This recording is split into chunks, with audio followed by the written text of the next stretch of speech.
S, வீடு, schools, hotels, store room இங்கெல்லாம் partition wall கட்டணும்னாலும் இப்போ பில்டிங் ஓனர்ஸோட first choice Renocon Rapid Wall Panels. ஆஹா, no compromise. உங்க சைடுலயும் எங்க சைடுலயும். It's a GT promise. GT Holidays, South India's #1 travel brand. இப்போது புதிய அறிமுகம் ஆச்சி ஹோட்டல் சாம்பார் 50 கிராம் ரூபாய் 20 மட்டுமே. காங்கிரஸ் நடத்துகின்ற தர்ம யுத்தம் ஸ்டாலினுக்கு ரொம்ப எரிச்சல் கிளப்பிடும். ஸோ ஒரு வழி பண்ணணும், பதிலடி கொடுக்கணும்னா வேற மாதிரியா டாக்டிக் பண்ணி நம்ம யாருன்னு காட்டணுங்கிறதுனால தேமுதிக அவ்வளோ கூப்பிட்டு சொல்லிட்டார். ஆக்சுவலாக முந்தானத்தி வரைக்கும் அதிமுகவோட தான் உறுதியாச்சு நம்ம கேள்விப்படுறோம். வேலுமணி சொன்னாராம் 8 கொடுக்கலாம், ராஜ்யசபா ட்ரை பண்ணலாம், செலவுக்கு பணம் தரலாம். எடப்பாடிக்கு இதில் அவ்வளோவா இன்ட்ரெஸ்ட் இல்லை தேமுதிக வரத்தில். வேலுமணி சொல்லியிருக்காரு, எடப்பாடி அப்புறம் பார்த்துக்கலான்னு சொன்னது வந்து பிரேமலதா காதில் விழுந்துச்சு. ஸ்டாலின் சொன்னா 7-8க்கு மேலே எம்எல்ஏ கிடையாதுங்க, ராஜ்யசபா கொடுக்கலாம், ஒன்று கொடுத்துடலாம் சுதீஷ்க்கு. ஆனால் எம்எல்ஏ வந்து 7-8க்கு மேலே கொடுக்கறது கஷ்டம். நாங்கள் கொடுக்கறது வெறும் எம்எல்ஏ கேண்டிடேட் இல்லை, எம்எல்ஏவே கொடுக்குறோம். உங்களுக்கு உங்கள் கட்சி திருப்பி அசம்பிளியில் உட்கார வைக்கிறதுக்கான ஏற்பாடு பண்ணுறோம். எங்கள் உயிரை கொடுத்தா நாங்கள் ஜெயிக்க வைப்போம். எங்கள் கட்சியோட கொள்கை. செலவுக்கு ஒரு 300 கோடி கொடுத்துட்றோம் அப்படின்ற மாதிரி எல்லாம் ஃபைனலைஸ் ஆகிடுச்சு. எம்எல்ஏ கேண்டிடேட் லிஸ்ட்டும் கொடுத்துருக்காங்க. பிரேமலதா வந்து ரிஷிவந்தியம் அவர் விருதாச்சலம் அந்த இடத்துல போட்டி போட போகிறாங்க. விஜய் பிரபாகர் வந்து விருதுநகர் இல்லை சாத்தூர் போட்டி போட போகிறாரு.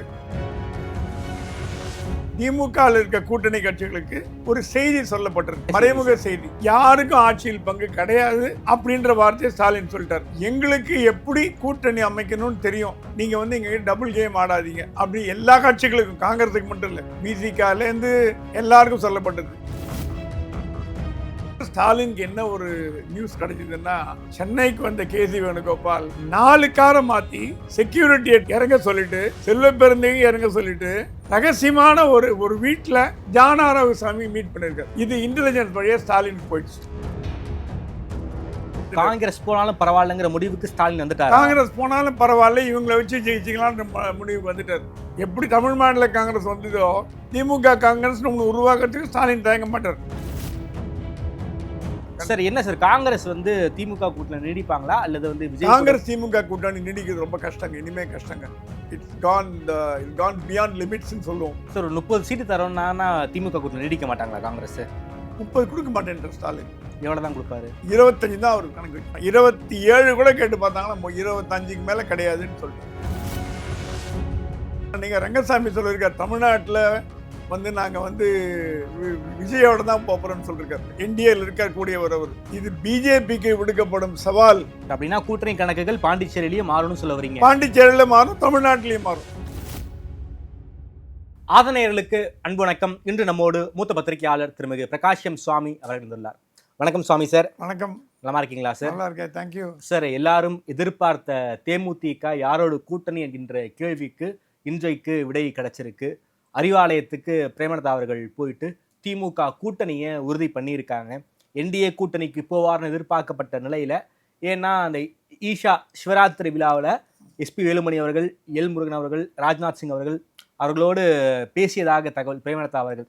ஸோ அதையெல்லாம் மீறி பாஜகவினுடைய அழுத்தத்தையும் மீறி திமுக கூட்டணிக்கு டிக் அடிச்சிருக்காங்க பிரேமலதா. எப்படி சார் இந்த கூட்டணிக்குள்ளார வந்து தேமுதிக வந்தாங்க, என்ன பின்னணியில் நடந்திருக்கு, இதை பற்றி கொஞ்சம் விரிவாக சொல்லுங்கள் சார். ஒரு த்ரில்லர் சினிமா மாதிரி இருக்குது. த்ரில்லர் விஜயகாந்தோட த்ரில்லர் சினிமா மாதிரி த்ரில்லிங்காக கடைசி வரைக்கும் சஸ்பென்ஸ்லேயே வச்சுன்னு டபால்னு ஒரு ஸ்கோர் பண்ணிட்டாங்க. ஆக்சுவலாக முந்தானத்தி வரைக்கும் அதிமுகவோட தான் உறுதியாச்சுன்னு நம்ம கேள்விப்படுறோம். வேலுமணி சொன்னாராம் 8 கொடுக்கலாம், ராஜ்யசபா ட்ரை பண்ணலாம், செலவுக்கு பணம் தரலாம் அப்படின்ற மைனை. வேலுமணி தான் கொஞ்சம் இதெல்லாம் கொஞ்சம் பேசக்கூடியவர். அது இல்லாமல் சத்குருவும் சொன்னாராம், ஏமா இப்படி பண்ணுறீங்க, என்டிஏவோட போயிட்டீங்களாம்மா, அவரும் அட்வைஸ் பண்ணியிருக்காரு, சத்குரு அட்வைஸ் பண்ணியிருக்காரு. ராஜ்நாத் சிங் சொன்னாராம் மோஸ்ட் வெல்கம் அப்படின்ற வார்த்தையும் சொல்லியிருக்காரு. அதுக்கு மேலே ராஜ்நாத் சிங் ஒன்றும் பேசலை, ஏன்னா அவருக்கு இந்த விஷயம் ஒன்றும் லோக்கலாக ஒன்றும் அவருக்கு பிடிபடாது. எப்படிமா இருக்கீங்க, ஹவாயூன்னு கேட்டு மோஸ்ட் வெல்கம், கம் ஜாயின்ற மாதிரி சொல்லிட்டு விட்டு போயிட்டாராம். ஆனால் வேலுமணி தான் நிறைய மணி நேரம் பேசியிருக்காரு, எல்லாம் சரிப்பட்டு வந்திருக்கு.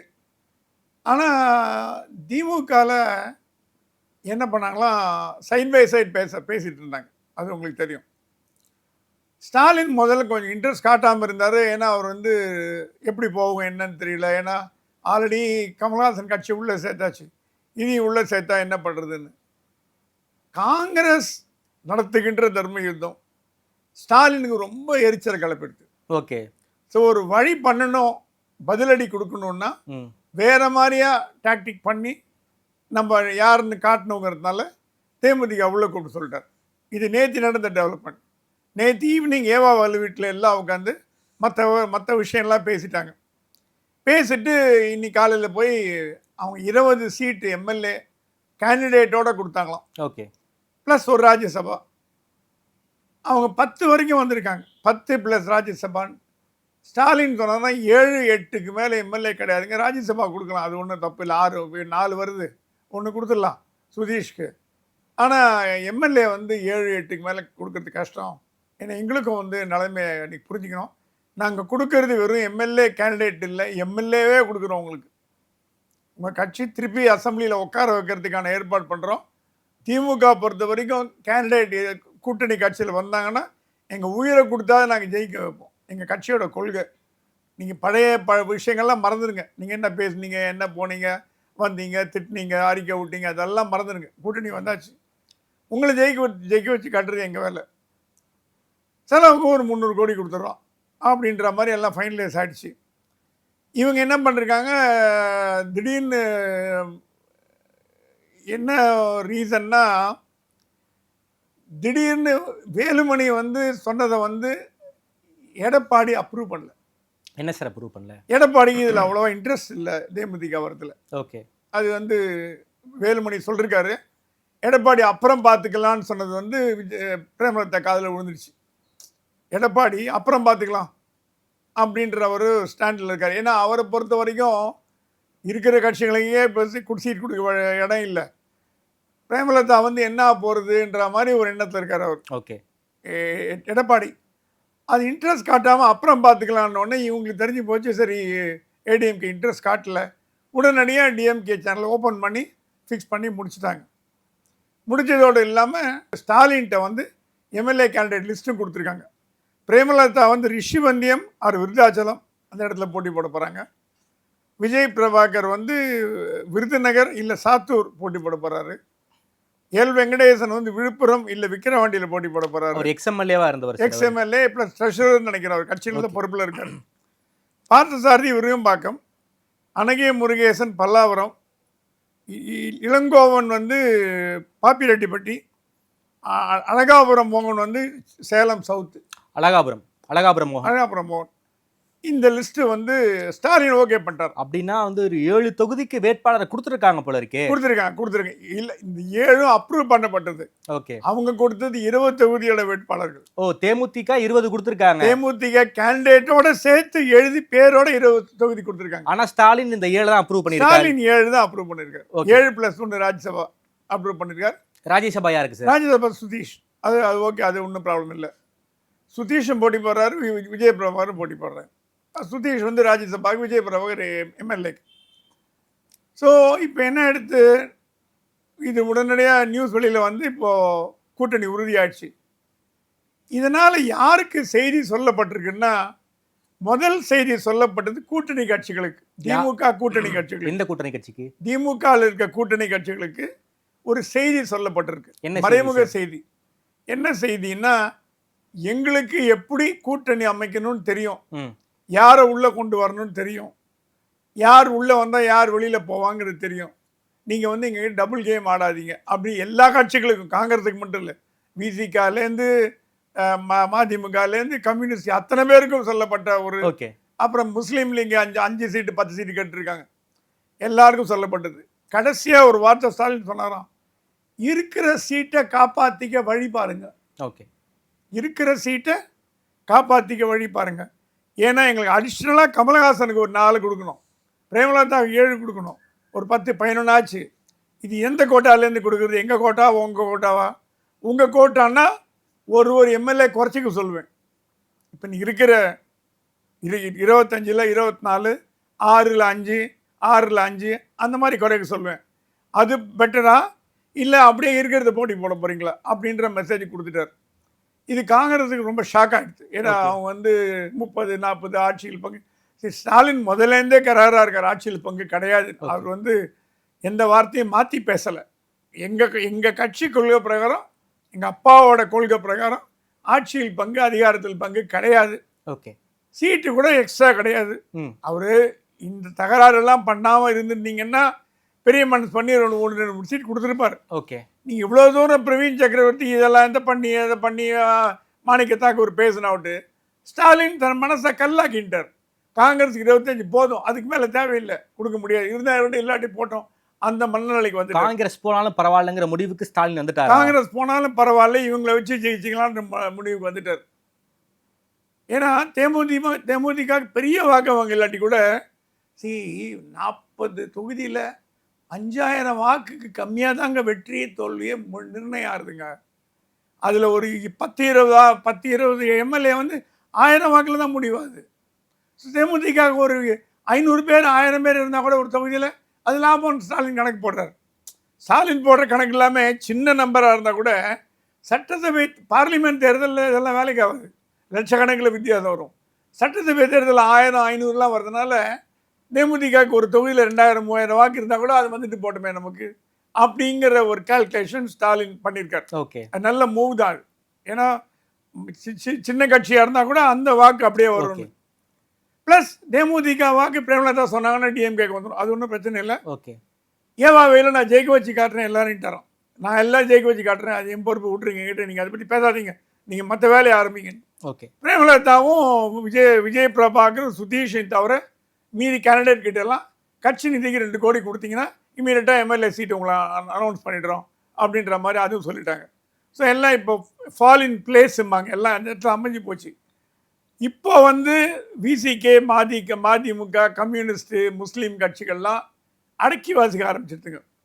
என்னடா இருக்கிறதையும் பிடிங்கிட்டாருன்னா என்ன பண்ணுறது, குறைச்சிக்கோன்னு சொல்கிறாரு அப்படின்ற பயத்தில் கம்முன்னு கப்சிப்புன்னு வாங்க முடிஞ்சு ஆட்சி பங்கு நுங்கு எதுவும் எந்த வேலையும் ஆட்சியில பங்கு காங்கிரஸ் மட்டும் தான் கேட்குறாங்க, மற்ற எந்த கட்சியுமே ஆட்சியில் பங்கு அவங்க கேட்கல, அமைதியாக தான் இருக்காங்க.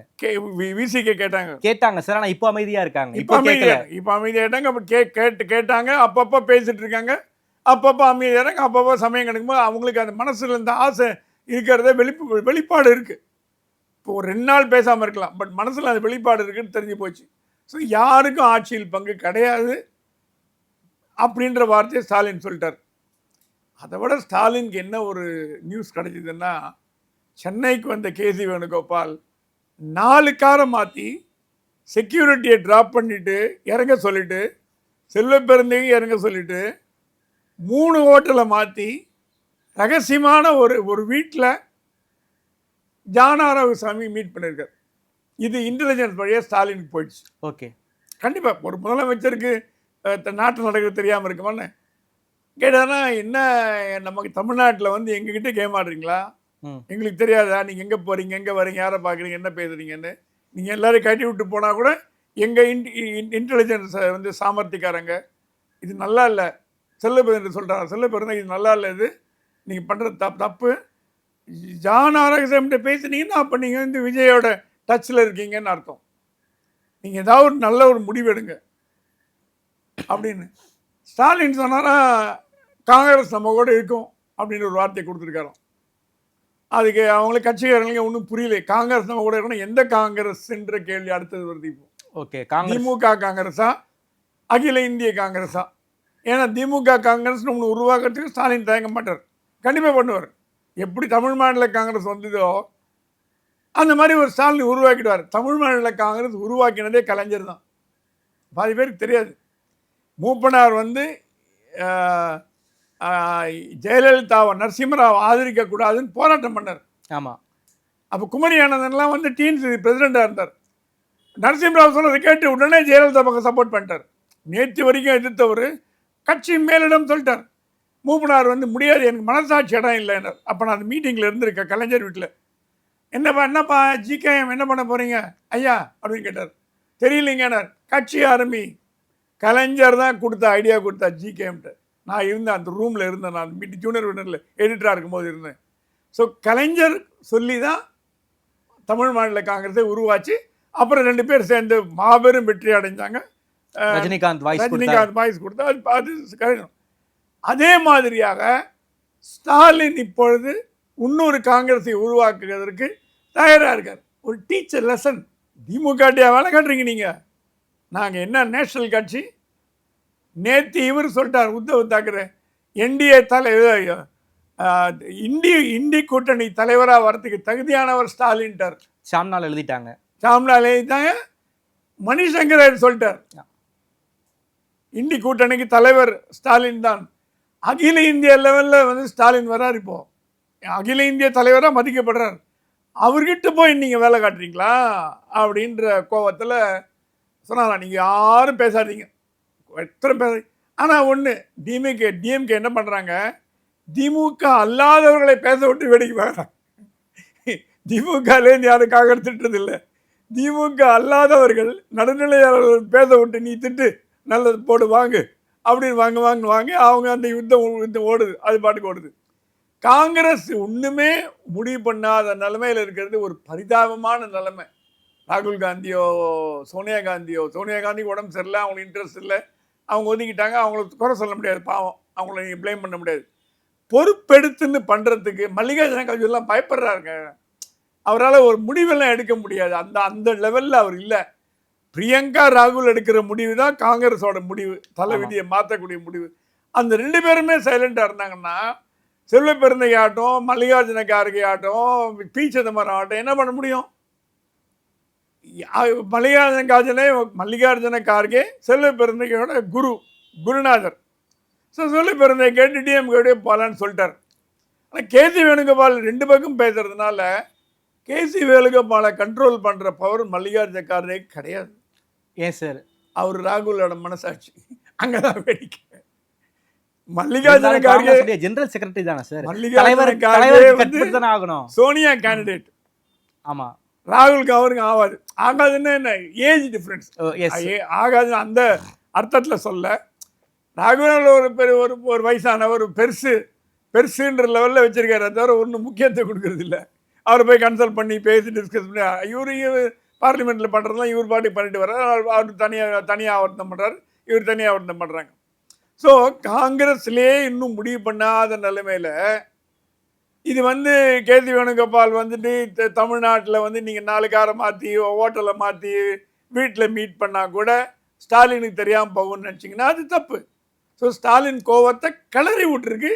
அவர் கோபம் காங்கிரஸ் மேலே அதிகமானதுக்கு காரணம் கேசி வேணுகோபால் இவரை பார்த்தது, ஜான் ஆரோக்கிய பார்த்தது பிடிக்கல. சார், காங்கிரஸ் என்ன மைண்ட் செட்டில் சார் இருக்காங்க? அதாவது திமுக கூட்டணியிலே நீடிக்கணும்னு நினைக்கிறாங்களா, இல்லை கூட்டணியை முடிச்சுட்டு தாவேக்காவோட போகணுங்கிற ஒரு மைண்ட் செட்டுக்கு அவங்க வந்துட்டாங்களா?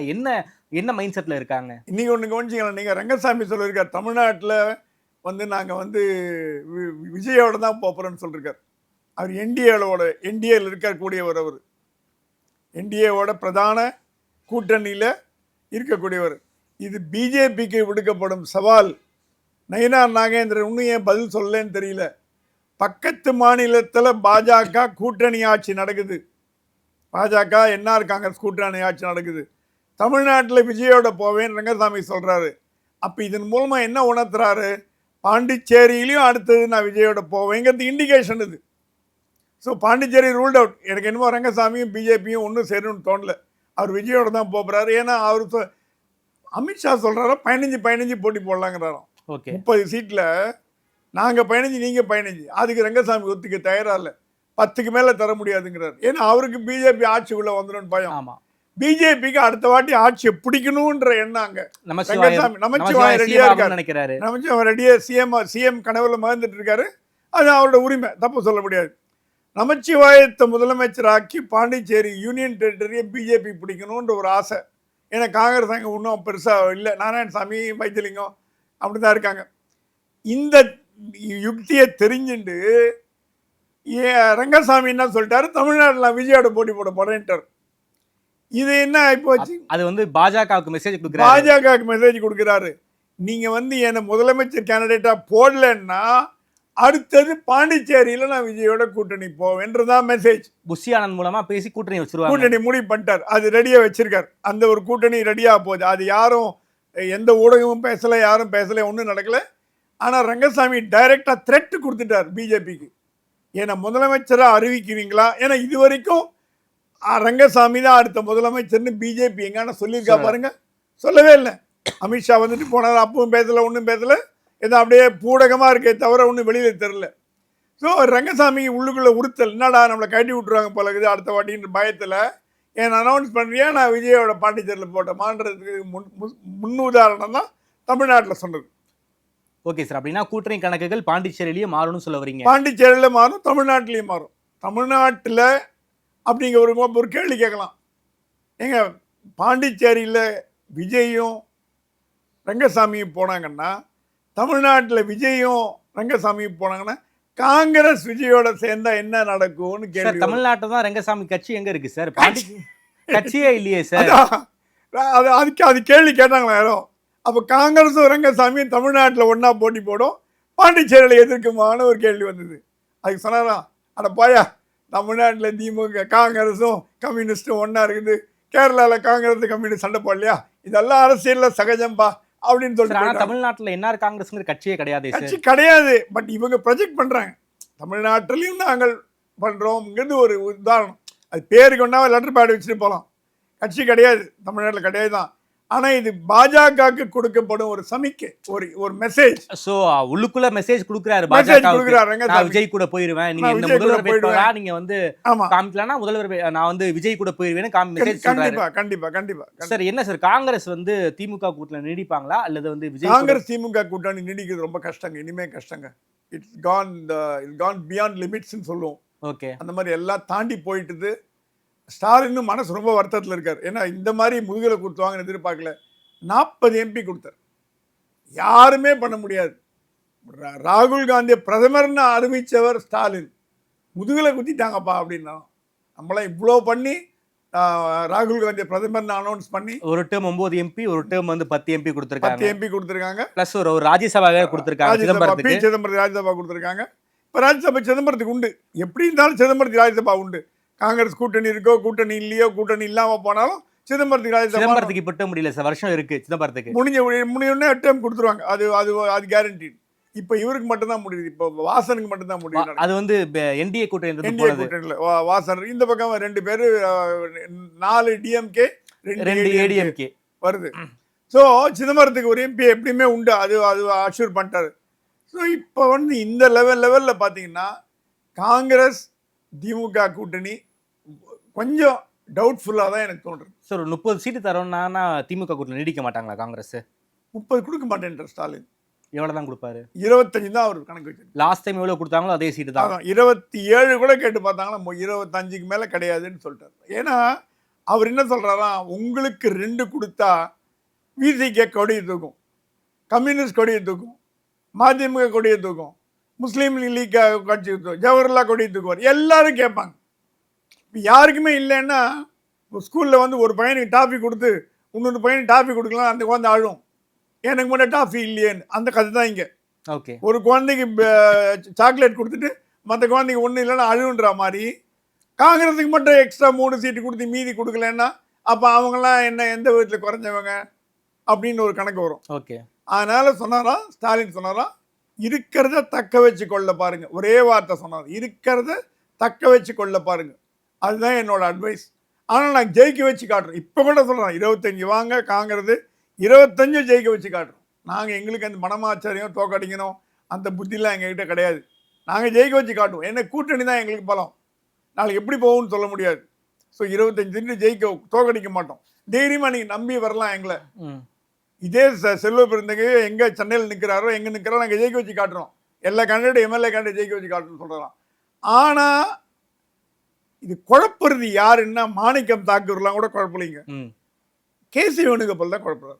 KC வேணுகோபால் ஏன் குழப்பணும்? அவருக்கு இந்த கேரளா ஃபேக்ட், அது என்ன ஒரு மைண்ட் செட்டோ எனக்கு புரியல. கேரளா விஜய்க்கு யாருங்க கேரளாவில் போய் ஓட்டு போடுவோம்? என்ன வேடிக்கையாக இருக்குதுங்க. கேரளாவில் போய் ஓட்டு வரும், அவருக்கு அடுத்த முதலமைச்சர் கேரளா முதலமைச்சர் ஆகணுன்ற கனவுல முதக்கிறார் KC வேணுகோபால். அது உண்மை, எல்லாரும் தெரிஞ்ச விஷயம் தான்.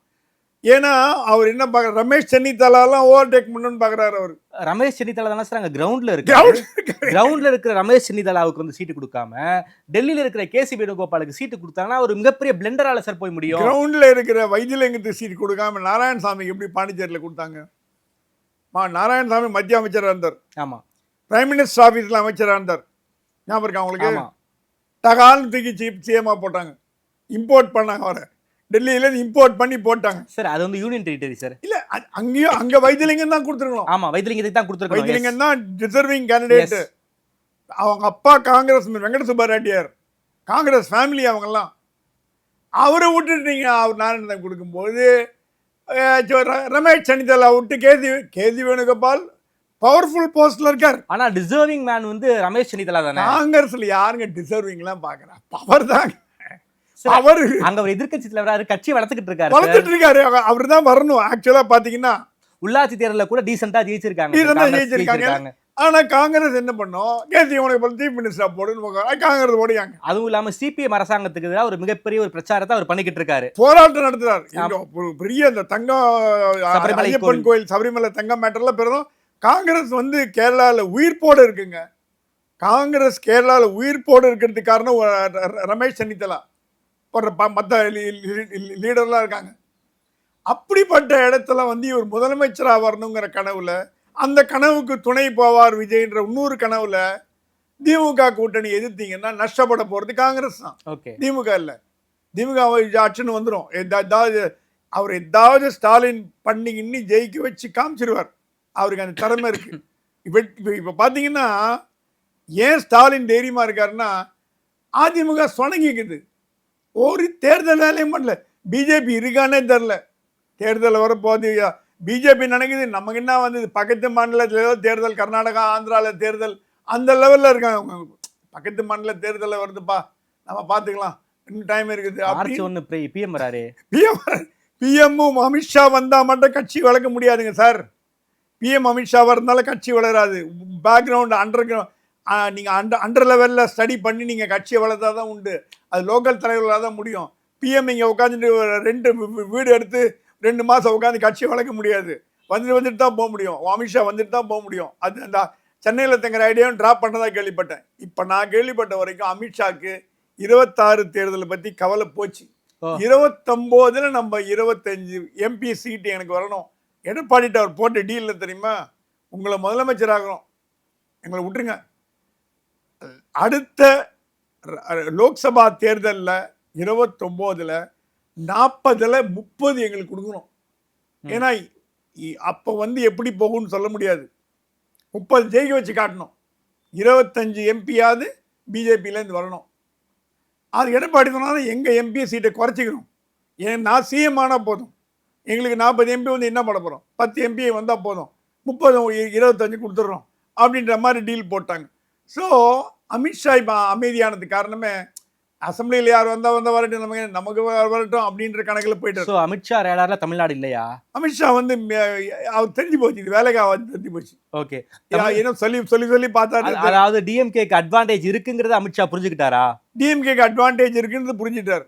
ஓகே, அவரோட கணக்கு என்னன்னா, இப்போ டிஎம்கே ஜெயிச்சு வந்தா கூட பார்லிமெண்ட் தேர்தலில் டிஎம்கே ஜெயிக்காது. ஓகே, அப்போ நம்ம அடிச்சுன்னு வந்துடலாம், 15-20 சீட் அடிச்சுன்னு வந்துடலாம். ஓகே, அப்போ வந்தால் போதும், நமக்கு பார்லிமெண்ட் வந்தால் போதும். அசம்பிளி பற்றி நமக்கு என்ன வந்தது, வந்தால் வரட்டி போட்டோம். பார்லிமெண்ட்டில் நமக்கு வந்தால் தான் என்டிஏ ஆட்சி அமைக்க முடியும் டெல்லியில். ஸோ அந்த லாங் டேர்ம் பிளானிங் போடுறாரு அவர். ஓகே, இப்படியே டிஎம்கே வந்தால் கூட பார்லிமெண்ட் தேர்தலில் டிஎம்கே வராது, அதிமுக தான் வரும். ஏன்னா அந்த எப்பவுமே அந்த ஆன்டி இன்கம்பன்சி, அந்த 10 வருஷம் ஆட்சி எல்லாம் அதெல்லாம் அந்த கணக்கெல்லாம் கணக்கு பண்ணி பார்லிமெண்ட் தேர்தலில் அதிமுக ஜெயிக்கும். கூட நம்மளும் சேர்த்து ஒரு 20 சீட் ஜெயிக்கலாம் அப்படிங்கிறது அமித்ஷாவோட வியூகம் நான் கேள்விப்படுறேன். ஓகே சார், அதே போல சிஎம் ஏதோ அமைச்சர்களை 3 கேட்டகரியா பிரிச்சிருக்காராமே. சிஎம் வந்து அமைச்சர்களை 3 கேட்டகரியா பிரிச்சிருக்காரு, ஏவிசின்னு பிரிச்சிருக்காரு. ஓகே, என்னன்னா அசைன்மெண்ட் மாதிரி கொடுத்துருக்காரு. இப்போ தேர்தல் செலவை பார்த்துக்கிறதுக்கு ஒரு தொகுதிக்கும் கிட்டத்தட்ட 10லேருந்து 20-25 கோடி வரைக்கும் செலவு பண்ணும். Okay, minimum.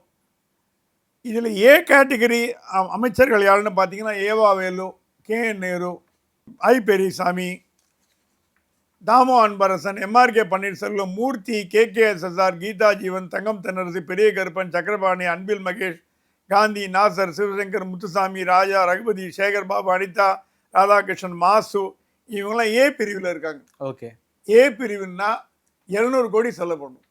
பியில் யார் இருக்கான்னு பார்த்தீங்கன்னா பி தொகுதியில் வந்து பொன்முடி, சபாநாயகர், அப்பாவு அந்த மாதிரி. சி தொகுதியில் யார் இருக்கான்னு பார்த்தீங்கன்னா கோவை செழியன், பழனிவேல் தியாகராஜன், மெய்யநாதன், சி.வி. கணேசன், மனோஜ் தங்கராஜ். இவங்கெல்லாம் வீக்கு போர்ட்ஃபோலியோ, ரொம்ப அதிகம் எதிர்பார்க்க முடியாது. அதனால் 50 கோடி 100 கோடி கொடுத்தா போதும், 50 கோடி அது மாதிரி. ஸோ பிரித்து கொடுத்துட்டு அந்தந்த தொகுதிக்கு ஒரு அமைச்சரும், இப்போ கோவை கொங்கு மண்டலம் முழுக்க முழுக்க செந்தில் பாலாஜிட்ட கொடுத்தாச்சு. 50 60 சீட் இருக்காங்க. ஃபுல்லாக அவர் கண்ட்ரோல், அவர் செலவு முழுக்க அவரே பார்த்துப்பார், ஜெயிக்க வச்சு காட்டுவார், கேண்டிடேட் கேம்பெயின் அந்த மாதிரி ஒருத்தருக்கும் ட்ரிச்சினா நேரு அந்த மாதிரி பிரித்து கொடுத்துட்டு செலவு நீங்கள் பார்த்துக்கோங்க. மற்ற கட்சிங்களுக்கும் இது நாங்கள் கட்சியிலேருந்து உங்களுக்கு ஒன்றும் செலவு கொடுக்க மாட்டோம். உங்களுக்கு வந்து போஸ்டர், பில்லு, அந்த வால் போஸ்டரு, சோஷியல் மீடியா கேம்பெயின் அதெல்லாம் நாங்கள் பண்ணி கொடுக்குறோம். ஆனால் கட்சிக்கு செலவு பண்ண மாட்டார், நீ அமைச்சர்கள் தான் செலவு பண்ணும் அப்படின்ற ஒரு ரூலை கொண்டாந்துருக்கார்.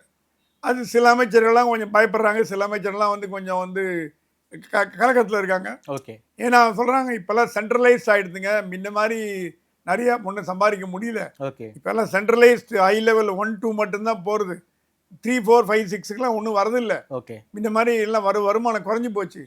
இந்த நேரத்தில் போய் என்ன பண்ணுறது அப்படின்னு ஒரு பேச்சு இருக்குது. பட் இது நாங்கள் உட்கட்சி விவகாரம், நம்ம அதில் ஒன்றும் பெருசாக தலையிட முடியாது. ஓகே. ஆனால் இந்த 3 கேட்டகரி பேசப்பட்டது வந்து திமுகவில் ஒரு பேசு பொருளாயிட்டு வருது, பேசு பொருளாயிட்டு வருது. சரி, இப்போ இருக்கிற வரைக்கும் களத்தில் யார் சார் முந்துறாங்க? பர்செப்ஷன் யார்கிட்ட கொஞ்சம் பாசிட்டிவாக இருக்கிற மாதிரி தெரியுது? இப்போ இருக்கிற வரைக்கும் திமுக முந்துது. இன்னைக்கு ஸ்டேஜில், இன்னைக்கு நாளைக்கு தேர்தல் வச்சா திமுக ஜெயிக்கும். ஏன்னா எதிர்கட்சி ஸ்ட்ராங்காக இல்லை. திமுகவோட பலவீனம் இருக்குது, பலவீனம் இல்லைன்னு சொல்ல முடியாது. ஆன்டி இன்கம்பன்சி இருக்கு. 5000 கொடுத்ததெல்லாம் அடுத்த வாரம் மறந்துடுவாங்க, அவ்வளோதான். 10 நாளைக்கு மேலே மெமரி கிடையாது. நம்ம ஊரில் ஜனங்களுக்கு வந்து மறதி ஜாஸ்தியா, அப்படியா வந்துதான் செலவாயிடுச்சுன்னுவாங்க. ஆனாலும் இவ்வளோ ட்ராபேக் இருந்து கூட எதிர்கட்சிகள் சுணக்கமாக இருக்கிறதுனால என்ன பண்ணாங்க அதிமுகவும் பாஜகவும், எதிரணியில இருந்து என்ன மத்திய அரசாங்கம் என்ன நடவடிக்கை எடுத்ததுன்னு கேட்டார் பாஜக தலைவர். எங்களே குறை சொல்கிறீங்க, எங்களே திட்டி பேசுகிறீங்களே, மத்திய அரசாங்கம் இவ்வளோ புகார் லிஸ்ட்டு கொடுத்தமே அரவிந்த் கெஜ்ரிவால் மேலே பண்ண மாதிரி ஏன் இங்கே பண்ணுறதுக்கு துப்ப காணான்னு கேட்டார். நான் உங்கள் கட்சி தலைவர், எங்கள் கட்சி தலைவர் தான் நான் கேட்குறேங்க, என்னங்க பண்ணுறது, ஒரு நடவடிக்கை எடுத்தீங்களா? அப்போது இதாக ஏ டீம் பி டீம் இதாக நடக்குதா, உள்குத்து இதாக இருக்குதா, நீங்கள் என்ன பண்ணுறீங்க? எங்களை பொறுத்து ஒன்றும் பண்ணல திட்டுறீங்க, நீங்கள் உள்ளுக்குள்ளே இது மாதிரி பண்ணுறீங்களே அப்படின்னு அவர் பாஜக தலைவர் கேட்குறாரு. அவர் கேட்குறது நியாயம் இருக்குது. அவங்களும் சொலத்து போயிட்டாங்க. ஏன்னா திமுக மேலே எந்த நடவடிக்கையும் எடுக்கல. எந்த ஒரு இது கவர்னரும் கத்தி பார்த்தாரு, அண்ணாமலையும் கத்தி பார்த்தாரு, எல்லாம் கத்தி பார்த்தாங்க. நயனார் பேசுறதே விட்டார், இப்போ ஏதாவது அறிக்கை விட்டுருக்காரு. ஸோ எதிர்கட்சிகள் பலமாக இருக்கான்னு கேட்டிங்கன்னா பலமாக இல்லை. ஓகே, அதான் கிரவுண்ட் ரியாலிட்டி. நான் பார்த்த வரைக்கும், நான் அதிமுக தொண்டன்ட்ட பேசின வரைக்கும், அதிமுக 2ஆம் கட்ட தலைவர்கிட்ட நான் ரெகுலராக டச் இருக்கிற வரைக்கும் எல்லாருமே சோர்ந்து போயிருக்காங்க. ஓகே, எல்லாரும் சொல்கிறாங்க டிடிவி தினகரன் வந்து நல்ல மூவ் தான், அந்த மாதிரி ஓபிஎஸும் சசிகலாவும் உள்ளே வந்தால் இன்னும் பெட்டராக இருக்குது வேணும் ஃபீல் பண்ணுறாங்க. கொஞ்சம் கட்சி ஒரு யுனைட்டடாக காட்டணும் அப்படிங்கிறது அவங்க எண்ணம். பட் அவங்களால வாயை திறந்து பேச முடியாது, ஏன்னா எடப்பாடி உடனே டிஸ்மிஸ் பண்ணிவிடுவார். 2ஆம் கட்ட தலைவர்லாம் இப்போ கலக்கமாக இருக்காங்க. சில பேர் சோர்ந்து இருக்கிறதுனால ஆக்டிவிட்டி ஒன்றும் அதிகமாக அதிமுக பாஜக கூட்டணியில் இருக்கா மாதிரி எனக்கு தெரியல. ஓகே சார், ரொம்ப நன்றி சார். தமிழ்நாடுடைய கல நிலவரத்தை பற்றி ரொம்ப அறிவாக பேசியிருக்கீங்க. எப்படி தேமுதிக திமுக கூட்டணிக்குள்ளார வந்தாங்கிற பின்னணியை பற்றி ரொம்ப அறிவாக பேசியிருக்கீங்க. நேரில் இருந்து எனக்கு கொடுத்து பேசியமைக்கு நன்றி சுவாமி. நன்றி.